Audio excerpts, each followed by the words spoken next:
সপোনত পইচা লোৱা আৰু দিয়া বহুত ভাল সপোন। নমস্কাৰ বন্ধু বান্ধৱীসকল, আপোনালোকক মোৰ চেনেল সপোনৰ ৰহস্যলৈ স্বাগতম জনালোঁ। বন্ধু বান্ধৱীসকল, আজি আমি এই ভিডিঅ'টি জানিম সপোনত পইচা লোৱা আৰু দিয়া কি কথাৰ সূচক হয় তাৰে বিষয়ে আজি আমি এই ভিডিঅ'ত জানিম। আৰু এই সপোন ভাল হয়নে নহয় বা বেয়া হয়, শুভ নে অশুভ, সকাৰাত্মক নে নকাৰাত্মক, তাৰে বিষয়ে আজি আমি এই ভিডিঅ'টিত বিস্তাৰভাৱে জানিম। বন্ধু বান্ধৱীসকল, সপোনত কাৰোবাৰ পৰা পইচা লোৱা বহুত ভাল সপোন মনা হৈছে। যদি আপুনি কাৰোবাৰ পৰা আপোনালোকে পইচা লৈছে, তেন্তে এই সপোনে এইটো দৰ্শায় যে আহিব লগা সময়ত আপোনালোকক ধনৰ প্ৰাপ্তি হ'ব। এতিয়া আমি কথা পাতিম সপোনত পইচা দিয়াৰ।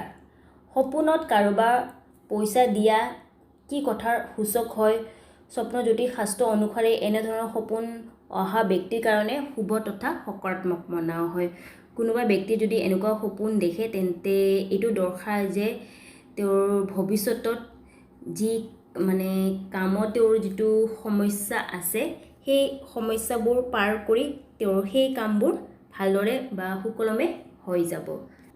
গতিকে এয়া আছিলে সপোনত পইচা লোৱা আৰু দিয়া তাৰে বিষয়ে। যদি আপোনালোকক মোৰ এই ভিডিঅ'টি বা জানকাৰী ভাল লাগিছে, তেন্তে মোৰ ভিডিঅ'টো লাইক কৰিব, লগতে মোৰ ভিডিঅ'বোৰ শ্বেয়াৰ কৰিব, লগতে মোক কমেণ্ট কৰি জনাব কেনেকুৱা লাগিল মোৰ ভিডিঅ'টি, বা আগলৈ কিবা সপোনৰ বিষয়ে জানিব বিচাৰিছে আপোনালোকে মোক কমেণ্ট কৰি জনাব। ঠিক আছে, ধন্যবাদ।